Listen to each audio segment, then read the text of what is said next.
Hello, नमस्कार. कशा आहात तुम्ही सर्वजण? मस्त आहात ना? तर नवीन दिवसाची नवीन सुरुवात. तुमचं पुन्हा एकदा माझ्या व्हिडिओमध्ये सर्वांचं मी मनापासून स्वागत करते. तुम्हाला आजचा दिवस छान, मस्त, आनंदाचा आणि छान आरोग्यदायी जाऊ देत आणि तुमच्या मनातल्या सगळ्या इच्छा पूर्ण होऊ देत, हीच मी ईश्वरी चरणी प्रार्थना करते आणि व्हिडिओला सुरुवात करते. तर 4 वाजलेत आणि मी थोडा वेळ झोपले होते. पण म्हटलं चला उठावं. बराच वेळ झोपून राहिलं तर मग कंटाळा येतो. त्याच्यामुळे म्हटलं उठावं आणि फ्रेश व्हावं. छान चहा ठेवला आणि चहा घेतला. थोडा जरा फ्रेश झाले. चहा घेतल्यावर जरा खूप बरं वाटलं आणि खूप काम म्हणजे मला आर्याचे कपडे भरपूर दिवस काढायचे होते आणि कुठले जुने कपडे, नवीन कपडे जरा मिक्स झाले होते आणि किती पण कपाट आवरलं ना, तर काय माहिती सगळे कपडे मिक्सच होतात माझ्यामध्ये आणि आर्याचे दोघांचे कपडे मिक्स होऊन जातात आणि तिचा वेगळा ड्रॉवर किंवा वेगळं कपाट असलं ना तरीसुद्धा ते कपडे मिक्स होतात. तर म्हटलं चला आता ही कामं करून टाकूया. आज उद्यावर सारखं ते राहूनच गेलं होतं. कपाटाचं पण खूप बाकी आहे आवरायचं. म्हटलं कधीतरी त्याला पण एक दिवस द्यावा. तर छान मी आर्याचे कपडे घडी घालून ना तिला वेगळं सूटकेस दिलं. कपाटामध्ये काही किती कपडे व्यवस्थित ठेवली तरी काय माहिती आम्हाला कमीच जागा पडते. आर्याच्या पप्पाला इतकी नाही जागा लागत तेवढ्या आमच्या दोघांनीच कपाट भरलेलं आहे. तर मी म्हटलं आता हिला सूटकेसच द्यावा आणि छान नवीन नवीन कपडे आहेत ना घडी घालून ठेवून द्यावे. तर मी आता असं कपडे व्यवस्थित घडी घालून ठेवते आणि म्हणजे काम हलकं होईल. तर इथे तोपर्यंत मी वरती कपडे घडी घालून ठेवत होती. तर इथे बघितलं तर आर्याच्या पप्पाचं वेगळंच काहीतरी चालू. तर त्यांनी काहीतरी डोक्यात आणलं ना खूळ, तर ते केल्याशिवाय राहतच नाही. तर त्यांनी ना आमची मोठी फ्रेम ना आम्हाला बनवायची होती. तर मग फायनली ती फ्रेम आणली त्यांनी आणि म्हटले आता मी वेळ मिळाला तर बसवेल. पण तर कोणत्या भिंतीवर फ्रेम लावायची हा विचारच चालला होता, त्याच्यामुळे राहून गेली होती. तर आज त्यांनी फायनली फ्रेम लावली. मग माझा एकाच फोटो होता तर त्यांनी तिन्ही फ्रेम एकाच भिंतीवर लावली. तर ते काम त्यांचं चालूच होतं. तोपर्यंत मी बाकीचं सगळं काही घरातलं आटपून घेतलं. तर कुठे काय लावायचं हे सगळा खूप काही प्रॉब्लेम होतो. घोड्याची एक फ्रेम आणली तीसुद्धा लावायला भिंती छोट्या पडतात, त्याच्यामुळे तरीसुद्धा आम्ही ॲडजस्ट केलं. पार्सल आलं आणि त्यामध्ये छान अशी घोड्याची फ्रेम होती. घोड्याची फ्रेम मला पाहिजे होती, त्याच्यामुळे अशी फ्रेम आहे तुम्ही बघितली. तर फ्रेम ही तुम्हाला मी दाखवते. ही पूर्वेला लावू शकतो किंवा पश्चिमेला लावू शकतो, उत्तरेला लावू शकतो. 7 घोड्याची फ्रेम घरात लावली तर त्याच्याकडे बघून म्हणजे हे धावते घोडे बघून आपल्याला पण उत्साह येतो आणि चांगलं असतं, घरात भरभराट येते. आपण आळसपणा असतो किंवा काही आपल्याला वाटतं असं कंटाळावाना, तर त्या उत्साही धावत्या घोड्यांची फ्रेम बघून आपल्याला एक जर आळस आलेला असेल ना तर तो सुद्धा निघून जाईल. इतकी छान फ्रेम आहे. तर ती घरात नसेल ना तर तुम्ही नक्की लावा. तर तुम्हाला दाखवते. तर ही बाजू पूर्वेची आहे आणि मी पूर्वेकडे लावलंय. तर छान अशी फ्रेम आहे तुम्ही बघू शकता आणि 7 घोडे आहे. धावते घोडे हे असे असे असले पाहिजेत आणि ह्याची तोंड ही आपल्या घराकडे आली पाहिजे. तर ह्या बाजूला मी दरवाजा आहे तर अशी नाही आहेत तोंड, तर ह्याची तोंड ही अशी घराकडे आहे म्हणजे समोर आहे. म्हणजे ही झाली घोड्याची फ्रेम का असावी आणि ती कशी लावावी, कुठल्या भिंतीवर लावावं, हे सगळं मी तुम्हाला सांगितलं. जर तुमच्या घरी नसेल ना तर नक्की आणा. खूप छान आहे. खरं म्हणजे मला ही रथसप्तमीलाच आणायची होती. रथसप्तमीला ही घोड्याची फ्रेम आणि असं पाठीमागे सूर्य आहे ना, तर खूप अशी छान ही फ्रेम आहे. छोटीशीच आहे, मला मोठी हवी होती पण इथे कसं लावण्यासारखं नाही आहे मोठी फ्रेम भिंतीवर, कारण मला मी छोटीच मागवली आहे. तर अशा थोड्याशा गोष्टी तुमच्याबरोबर शेअर करायचं वाटलं. आता चला, घर मोठं असो किंवा छोटं, आपल्या घरातल्या माणसांनीच त्याला घर पण येतं. तर नुसत्याच 4 भिंती असल्यावर ते घर नसतं. तर तसंच काहीतरी आहे. घर आपल्याला काय मोठं असेल तरी चांगलंच असतं आणि किती मोठं असलं तरी ते कमीच पडतं. तर फक्त आपण काही समाधान मानलं पाहिजे प्रत्येक गोष्टीमध्ये. छोट्या छोट्या गोष्टीमध्ये आनंद मानला पाहिजे आणि प्रत्येक गोष्टीमध्ये आपण समाधान नाही राहिलं ना तर खरंच आपल्याला पण आपली इच्छा पूर्ण होते, सगळं काही मिळतं. तर आता माझा 6:30 वाजले आणि दिवाबत्ती मी करते. बाहेर पण तुळशीला असा दिवा लावून घेतला आणि जेवणाची तयारी करायला घेतली. जेवणाची तयारी म्हटलं पटकनच करावी, लवकर केली की म्हणजे मोकळं होतं. मग नंतर रेंगाळत बसलं की कंटाळा येतो, त्याच्यामुळे मग मी लवकरच जेवणाला सुरुवात करते. तर आज मी छान कांद्याची पात आणली होती त्यांनी भाजी येताना.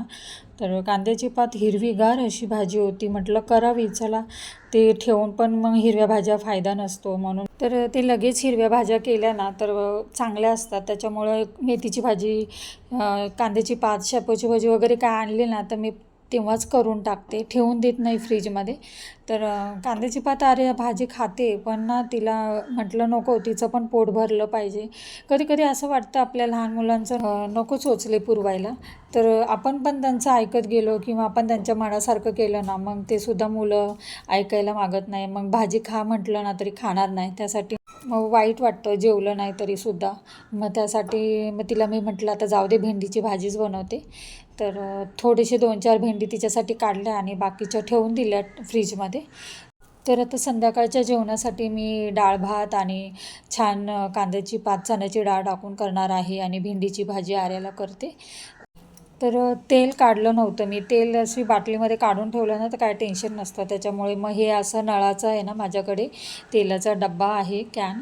तर चांगलं म्हणजे सोयीस्कर पडतं, आपलं तेल पाहिजे तसं काढता येतं. तर आता मी तेल संपलं होतं ते काढून घेतलं आणि भेंडीची भाजी वगैरे कापून घेते आणि चांगली मस्त अशी भाजी बनवते. तर मी डाळ म्हटलं पहिले शिजवायला डायरेक्ट टाकूया. तर मी डाळ कशी डायरेक्ट टाकली ना तरी खूप छान लागते आणि आपला टाईम पण वाचतो. आणि जास्त कसं सुरुवातीला डाळ शिजवा आणि त्याच्यानंतर मग कुकरच्या शिट्ट्या झाल्यावर ती फोडणी द्या, मग ते खूप डबल आपला त्रास होतो आणि गॅस पण जातो. तर आपल्याला आहे ना पटकन अशी डाळ व्हायची असेल ना तर डायरेक्ट अशी कुकरला लावा तुम्ही, बघा असं करून. तर मी डायरेक्ट कुकरमध्ये डाळ शिजवते फोडणी देऊन. तर आता कुकरमध्ये मोहरी, जिरं, लसूण वगैरे टाकलं आणि 3 डाळ्या आज मिक्स केल्यात, मसुरीची आणि मुगाची आणि तुरीची डाळ, अशा 3 डाळी मिक्स करून वरण बनवणार आहे. तर कधी कधी असं पण डाळी घेते, कधी मुगाची डाळ, मसुरीची डाळ अशी मिक्स करते, कधी नुसतीच तुरीची डाळ घेते. तर अशा मी डाळी मिक्स करून वरण बनवत असते. थोड्याशा हिरवी मिरची, टॅमॅटो टाकलं ना तर खूप छान लागते, लसणाची फोडणी वगैरे दिली तर. तर अशी मी डायरेक्टच डाळ शिजायला ठेवली आणि भेंडी आता तिच्यासाठी करून घेते. पर संध्याकाळचं कसं आहे ना हलकंच जेवलं पाहिजे. तर त्यांचं खूप जेवण कमीच असतं, म्हणजे अर्धी भाकरी आणि भात डाळच थोडाफार खातात. तर कधी पण तुम्ही पण लक्षात ठेवा, संध्याकाळचं आहे ना खूप हलकं फुलकं जेवा. सकाळी व्यवस्थित नाश्ता केला पाहिजे, दुपारीसुद्धा जेवलं तरी चालेल, पण संध्याकाळी ना नाश्ता केला ना, पोहे वगैरे हलकं जरी खाल्लं तरी पण मला तर वाटतं काही प्रॉब्लेम नाही होणार. कारण संध्याकाळी कमीच जेवलं ना तर ते आपल्या तब्येतीसाठी खूप चांगलं असतं आणि पचनसुद्धा लवकर होतं आणि बॉडी आपली तब्येत कमी करण्यासाठी तर ते खूप फायदेशीरच आहे, तर प्रश्नच नाही. तर आता मी छान कांद्याची पात आहे ना, हिरवी मिरची, लसणाची फोडणी देऊन कांद्याची पात करते आणि खूप छान हिरवीगार अशी कांद्याची पात होती. तर आता ती भाजी करून घेते मी. तर हे मीठ मी टाकते ना तर आम्ही ना सैंधव मीठ वापरतो. सैंधव मीठ आहे ना खूप छान असतं तब्येतीसाठी. तर हे साधं मीठ असतं ना ते पहिलं यूज करायची मी, पण आता ते सैंधव मीठ आणल्यापासून आहे ना ते चांगलं असतं म्हणून आम्ही तेच आता वापरतो. तर ह्याच्यासाठी अशी मस्त मी भेंडी बारीक चिरून घेतली. कधी भेंडी अशी भरून करते, नाहीतर कधी कधी भाजी बनवते. आणि आता हिरव्या मिरच्या आहेत ना, त्या छोट्या छोट्या बुटक्या मिरच्या असतात ना, त्यासुद्धा खूप छान लागतात जेवणाबरोबर तोंडी लावायला. तर त्या मिरच्या त्यांनी खूप आणल्या होत्या, मग मी त्या म्हटलं आता त्या पण तळाव्यात, नाहीतर ठेवून ठेवून पण खराब होतात. मग अशा 2-2 जेवणाच्या बरोबर तळून ठेवते मी. तर आता त्याच्यामध्ये ना मी मध्ये असे कट केल्यात आणि बिया काढायची गरज नसते, कारण बुटक्या मिरच्या असतात ना त्या खूप कमी तिखट असतात. तर मग त्याच्यामध्ये मी शेंगदाण्याचं कूट आणि मीठ आणि लसूण आहे ना फक्त तेवढंच घेतलं आहे आणि ते आता छान मध्ये भरते. तर असं मिरचीमध्ये भरून तळायच्या, त्या खूप छान लागतात आणि थोड्याच तेलामध्ये तळायच्या. आता माझी आता इथे बघू शकता तुम्ही भाजी झाली आहे आणि ती आता बाजूला ठेवते. भातसुद्धा झाला आहे, डाळ झाली. तर आता भेंडीची भाजी केली की म्हणजे मिरच्या तळून आणि भाकरी बनवून घेते. म्हणजे आठपर्यंत माझं जेवण कंप्लीट होतं सगळं. आणि आर्या पण आता वरती अभ्यास करते. वरच्या फ्लोअरवर तिचं स्टडी रूम आहे ना, तर ती अभ्यास करतच असते. तिला मग मी जेवायला बोलवल्यावरच खाली येते. आणि थोडंसं टी व्ही वगैरे बघायचं असेल तर खाली असते, नाही तर ती वरतीच अभ्यास करत असते. आता तिची एक्झाम पण चालू आहे, त्याचे प्रोजेक्ट वगैरे चालू आहेत. तर मग ते आता जेवायला मी थोड्या वेळाने तिला हाक मारेन, तोपर्यंत ते जेवण पण होऊन जाईल. तर मी आहे ना, जेवण बनवता बनवताच काही भांडी रिकामी झाली ना, लगेच तिथल्या तिथे धुवून घेते. म्हणजे आपलं कसं तिथल्या तिथे भांडी धुवून घेतल्या ना, तर पटकन सगळं साफ किचन पण होतं आणि भांडी पण कमी निघतात. मग भांडी घासताना जास्त पसारा होत नाही किचनवर. मग तिथल्या तिथे पटकन मी पुसूनसुद्धा घेते आणि गॅसवर सुद्धा काही पडून देत नाही. गॅसवर पडलं ना, लगेच तिथल्या तिथे हात मारून घेते आणि पुसून घेते. किंवा मिक्सरला वगैरे काही लावलं असेल तर मिक्सर तिथल्या हाताहात पुसून घेते. तर अशा बारीक सारीक गोष्टीमुळे सुद्धा आपलं घर स्वच्छता राहण्यासाठी मदत होते आणि भांडीसुद्धा स्वच्छ राहतात. खरकट कुठला हात वगैरे लागत नाही. तर मग असं हातोहात मी पटकन कामं करणारी असते, ते करून घेते. तर आता माझं सगळं झालं आहे. भाजीसुद्धा करून झाली. आता मी भाकरी करते. तर ज्वारीची एकच भाकरी बनवायची. ज्वारीची भाकरी तर खूप तब्येतीसाठी चांगली असते, म्हणून मी संध्याकाळी त्यांच्यासाठी एक का होईना भाकरी बनवते. आणि सकाळची मग आर्याला चपाती लागते, तर मग चपाती असतेच. म्हटलं खूप दिवस झाले, तर तुमच्याबरोबर मी नाईट रूटीन म्हणजे संध्याकाळचं रूटीन मी काही शेअरच केलं नव्हतं. तर म्हटलं चला आता व्हिडिओला मग सुरुवात करूया. त्याच्यामुळं मग मी दुपारी सुरुवात केली. तर संध्याकाळचं जे काय आहे म्हटलं तुमच्याबरोबर शेअर करावं. तर तुम्ही बघू शकता, हे मी कुकरमध्ये डाळ बनवली आहे ना, त्याला फोडणीनंतर द्यायची सुद्धा गरज लागत नाही आणि घट्ट अशी छान डाळ झाली आहे बघा. तुम्ही बघू शकता. आणि इतकं छान लागते ना चवीला तिन्ही डाळी मिक्स केल्या तर. नुसतं तुरीची डाळ कशी आपण करतो ना, तर पित्त होतं, तर कोणाला नाही सहन होत तुरीची डाळ. मग नुसतं तुरीची डाळ करण्यापेक्षा मग त्याच्यामध्ये मुगाची डाळ मी टाकत असते. आणि मुगाची डाळ किंवा मसुरीची डाळ टाकली तरी चालते. तर मग अशा डाळी मी कधी कधी मिक्स करून टाकल्या ना, खूप छान चवीला लागते मिरची वगैरे टाकल्यावर. तर बघा आता तुम्ही, इतकी छान डाळ झाली आहे ना. आणि त्याच्यात आता कोथिंबीर मी टाकून घेतली आणि थोडंसंच येऊन दिला आणि बंद केला मग गॅस. जेवणाबरोबर तोंडी लावायला ना, त्यांनी असं कैरी आणली होती. खरं तर उन्हाळ्यामध्ये आता कैरी तर अजून काय बाजारात आली नाही, पण त्यांनी ना ते तोतापुरी अशी कैरी एक आणली ना, इतकी छान आहे आणि गोड आहे ना, त्याला मीठ आणि हळद लावून ठेवली ना, तर खूप छान लागते आणि जेवणाबरोबर तर खूप छान. त्यासाठी मग मी आता म्हटलं कैरी कापून ठेवावं आणि तव्यावर आता छान मिरच्या बघा मी तळून घेते. तर खूप आता लालसर अशा छान खरपूस मिरच्या तळल्या ना, त्यासुद्धा तोंडी लावायला छान लागतात भाकरीबरोबर. तर कैरीला ना फक्त मीठ, मिरची, हळद असं लावून ठेवली आहे.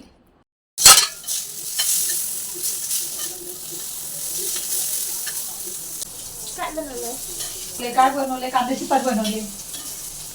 भात डाळ मेथी. चपाती आहे ना. भात डाळ भेंडीची भाजी बनवली आहे तुला. भात डाळ मेथी भेंडी. चपाती खा ना. हो, किती छान मिरची पण तळली. का ग? तुला आधी वाटते मग त्यांना वाटते. बघ तुला वाटते. हे बघ, हे बघ किती मस्त केले. आणि कोवळी भेंडी होती बघ. कवळी. हा, हे मिरच्या देऊ ना. किती छान तळले बघ. वाव.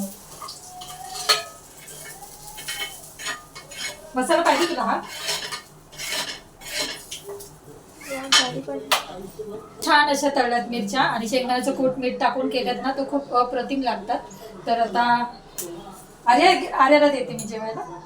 अरे अजिबात चपाती खायला मागत नाही, अजिबात नाही. एक तर तिच्या आवडीची भेंडीची भाजी बनवली आहे, तरी सुद्धा बघा कशी नाटके करते बघा. इथेच इथेच येते. तर आर्या छान डाळ पण बनवली आहे मी. हे बघा, हे बघा, हे बघा. अभ्यास करून आता तिला मी जबरदस्ती जेवायला बोलवलंय.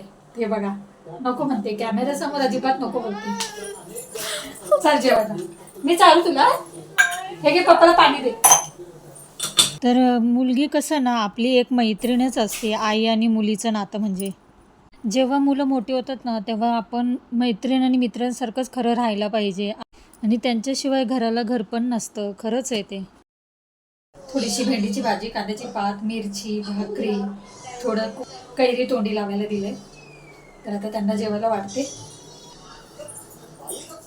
काय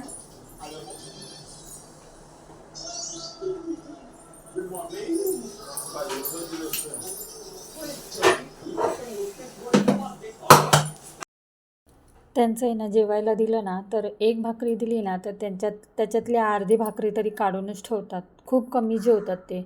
आणि आर्याचं कसं आहे जेवताना टी व्ही लावून ठेवतात आणि ती जेवताना सिरियल ठरलेलीच आहे. म्हणजे ती सगळ्यांनाच आवडते. जेठालालची तारक मेहता. ते खूप सुंदर सिरियल आहे. ती मलासुद्धा आवडते. मी पण तिच्याबरोबर बघत राहिली ती. तर आता जेवण वगैरे झालं आमचं आणि झाडू मारायचं आहे म्हटलं चला वरचं जरा थोडंसं झाडून घेते बेडवरचं. आणि संध्याकाळचं ना झाडू मारायला ती आर्याच मारत असते. कारण मी तिचं रुटीन ठरलेलंच असतं. जेवण झालं की ती सगळं पसारा उचलते, जेवणाची भांडी वगैरे आणून ठेवते, झाडू मारते. म्हणजे तिचं काम ठरलेलंच असतं. ती आपली करते आणि मग परत अभ्यास करायला जाते वरती. बरोबर न सांगताच ती करत असते. आणि मग आता जेवण झालं आहे सगळं. मी गॅस वगैरे स्वच्छ धुवून घेते. गॅस तर सकाळी आणि संध्याकाळी ठरलेलाच असतो. छान साबण वगैरे लावून मी स्वच्छ धुवून घेत असते किचन कट्टा. आणि त्याच्यावरची ती भांडीसुद्धा आपण ओतू जाऊ नये म्हटलं ना तर थोडंफार ओतू गेलं तरी पण मग चांगलं नाही वाटत. मग सगळं ती मी घासूनच घेते. आणि असं सगळं व्यवस्थित स्वच्छ असलं ना तर आपल्याला खरंच खूप छान वाटतं. आणि संध्याकाळची पण म्हणतात घरामध्ये ना आपण झोपल्यावर ना लक्ष्मी येत असते. त्याच्यामुळे संध्याकाळी टोपल्यामध्ये ना भाकरीचा तुकडा का होईना ठेवायचा असतो. तर असं रिकामच कधी टोपलं आपलं ना भाकरीचं ठेवायचं नसतं. त्याच्यामध्ये थोडासुद्धा तुकडा ठेवत जावा तुम्ही. तर लक्ष्मी येते. तर ते आपण चांगलं असतं ठेवलेलं. रात्रीची भांडीसुद्धा खरकटी ठेवायची नसतात. तेव्हाच ते रात्री सगळं स्वच्छ करून ठेवायचं. तर आता मी भांडी वगैरे घासून घेते. तुमच्याबरोबर खूप शेअर केलं मी. बोलता माझी बरीचशी कामं झाली. तर भांडी वगैरे झाली थोडीशी आता राहिलीत. पटकन आटपून घेते. तर भांडी वगैरे छान क्लीन झालं. सगळं क्लिनिंग करून झालं ना तर भांड्यांचा कात्या वगैरे स्वच्छ धुवून मी ठेवून देत असते. आणि त्याच्यानंतर बेसिन हे स्वच्छ धुवून घेत असते. तर बेसिन धुवायला माझा सेपरेटच स्पंज असतो. तो मी वेगळाच ठेवला आहे. हे बघू शकते तुम्ही. तो हातातला माझा वेगळा आहे आणि हा वेगळा आहे. कारण बेसिनसाठी वेगळा ठेवलेलाच बरा. तो भांड्याचा कात्या कधी वापरत नाही मी. तर आता त्याने छान बेसिन असं स्वच्छ करून घेतलं आहे. क्लीन असं छान आपल्याला सुद्धा खरंच बघून आपल्याला खूप छान वाटतं. तर आणि आपण दिवसभर किचनमध्ये असतो. त्याच्यामुळे किचन आपण स्वच्छ जितकं करू तितकं चांगलंच असतं. तर चला रात्रीचंसुद्धा आता आपलं सगळं काम झालेलं आहे. आणि माझं आता सगळं मी स्वच्छ धुवून वगैरे ठेवते. हे माझं नेहमीचं डेलीचं रुटीन असतं. तर चला आता व्हिडिओचा मी इथेच एंड करते. व्हिडिओ आवडला असेल तर नेहमीप्रमाणे लाईक शेअर सबस्क्राईब करा. पुन्हा भेटूया अशाच नवनवीन व्हिडिओमध्ये. तोपर्यंत खुश राहा, आनंदी राहा, काळजी घ्या. बाय.